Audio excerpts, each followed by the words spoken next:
चांदुरातील तमाम जनतेचं या आपल्या चांदूर पॅनल याच्या जनसंपर्क कार्यालयाचं उद्घाटन होत आहे। या उद्घाटनासाठी शिवसेनेच्या नेते आदरणीय स्वर्गीय संजीव बंड यांच्या पत्नी व आमच्या सर्वांच्या नेत्या प्रीतीताई बंड, त्यासोबतच आमचे बंधू या जिल्ह्याचे जिल्हा प्रमुख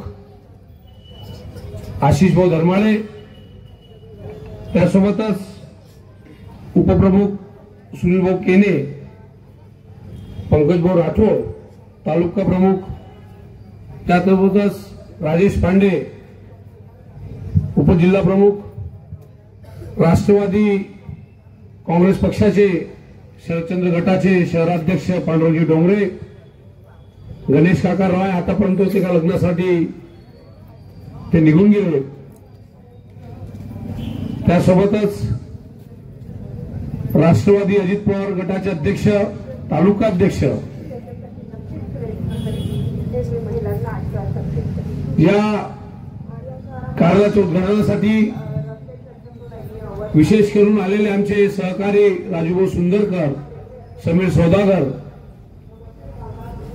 इथे उपस्थित या नगरपालिकेचे नगराध्यक्ष पदाचे आपले उमेदवार प्रद्युम्न विश्वकर्मा, तसेच मित्र पक्षाचे सर्वसामान्य पदाधिकारी समीर जानवानी असतील, माजी सभापती रविभाऊ दीक्षित असतील, या चांदुरातील चळवळीचे नेते भरत गेडाम असतील, जिल्हाध्यक्ष वंचित बहुजन आघाडीचे राहुल मेश्रामजी, त्यासोबतच जे या प्रभाग वाईज निवडणूक लढत आहे, प्रभाग 1 ते 10 सर्वसामान्य नगरसेवक पदाचे उमेदवार, नगरसेविका पदाचे उमेदवार,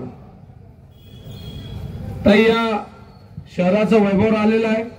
हे शहर ऐतिहासिक आहे। या शहराचं नाव संपूर्ण महाराष्ट्रात नावाजलेलं आहे।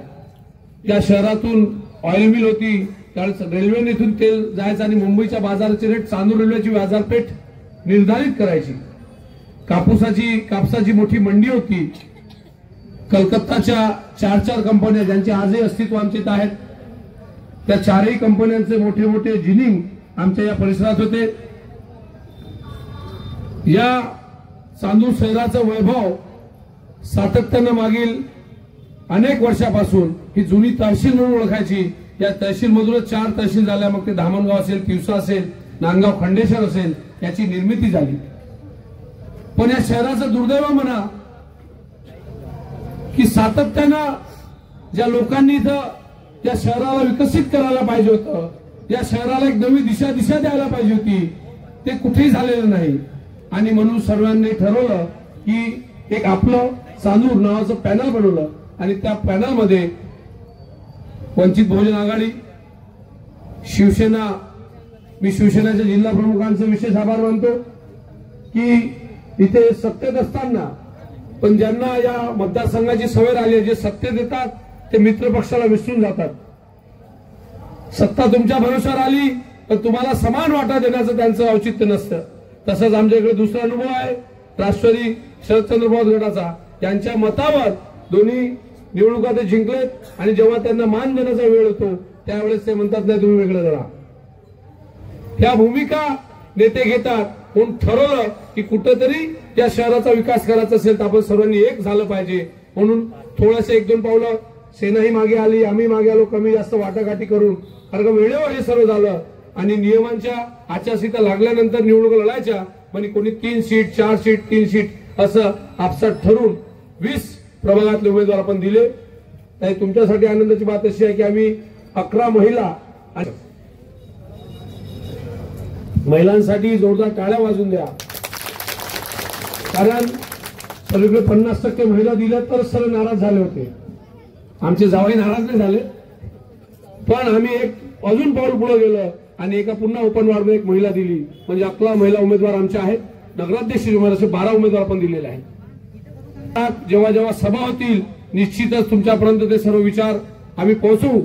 पण प्रभागात जेव्हा फिरत असताना फार दैनंदिन समस्या आहेत, आरोग्य असेल, शिक्षण असेल, रस्ते असेल, मूळतः नगरपालिकेचं काम प्राथमिक शिक्षण आणि त्यासोबतच ज्या व्यवस्था आहे दिवाबत्ती असेल, कारण आपण या शहराचे नागरिक आहोत। जेव्हा आपण नगरपालिकेमध्ये जातो तर तिथं आपल्याला सन्मानजनक वाटलं पाहिजे की नाही? पण आज परिस्थिती अशी आहे राष्ट्रपल भाऊ, तिथं गेल्यावर असं वाटतं आपण कुठं आलो। या शहराचे नागरिक आपण आहोत, या शहराचं टॅक्स पेअर आपण आहोत, पण तिथं गेल्यानंतर तुम्हाला जर सन्मान येत असेल तर कुठेतरी दुःख आहे। या शहराची मोठी बाजारपेठ आहे, जिथं आपण ऑफिसचं उद्घाटन केलं। इथचे अनेक व्यापारी मोठ्या प्रमाणात टॅक्स भरतात आणि तेव्हा जेव्हा एखादा दाखला त्यांना लागतो तेव्हा जातात, तर तिथं सन्मानाची वागणूक नाही। कुठलीही दिशा या सिस्टीमला बदलायचं आहे तर निश्चितच आपल्या सर्वांना या आपल्या चांदूर पॅनलच्या सोबत चालावं लागेल। इथे आमचे मित्र हर्षल वाघ आहेत, या शहराचे दानदाते मंडळरामजी वाघ असेल, वाघसर असेल, एक लेगेसी त्या कुटुंबाला होती। त्यांनी 2 पावलं मागे सरकले आणि नाही या पॅनल सोबत जायचं। त्यांच्या पत्नी इथं नगराध्यक्षाचे उमेदवार होत्या, त्यांनी तो फॉर्म परत घेतला आणि आपल्या चांदूर पॅनलला पाठिंबा दिला। ही मोड बांधत असताना माजी सभापती काँग्रेसचे महेश कलावटेजी होते, श्यामसुंदरजी कलावटेचं नाव या शहराला आहे। काँग्रेस वाढवण्यासाठी फार त्यांनी प्रयत्न केले आणि त्यांनी आपल्या या पॅनलला साथ दिली आणि हे पॅनल अजून दिवसेंदिवस स्ट्रॉंग झालं। गणेश रॉय राष्ट्रवादीचे महाराष्ट्राचे उपाध्यक्ष आहेत, त्यांनी या शहराचं 4 वेळा नगराध्यक्षपद भूषवलं आहे।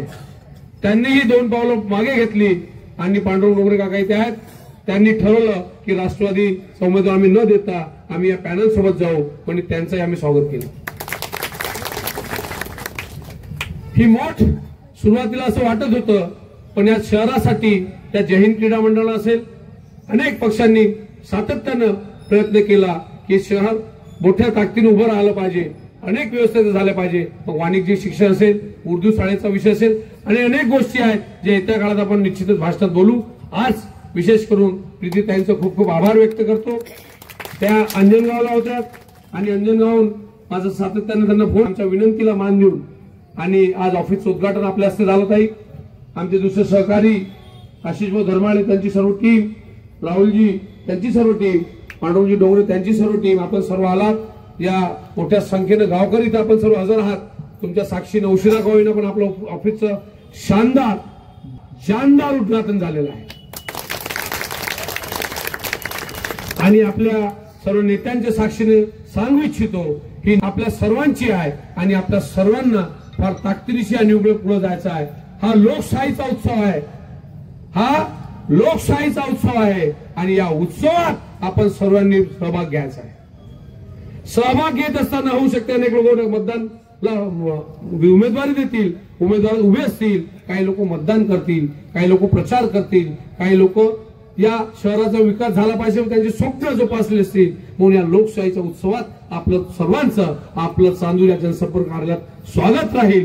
आणि इथून एवढं सांगू इच्छितो, जशी नगरपालिका या निवडणुका होतील मोठ्या प्रमाणात तुम्ही आपल्या सर्वांना आमच्या उमेदवारांना विजय करून राजू पाठवतील गजबू आणि निश्चितच एवढंच मोठं भव्य ऑफिस तुम्हा सर्वांसाठी 24 तास उघडं राहील याची ग्वाही देतो।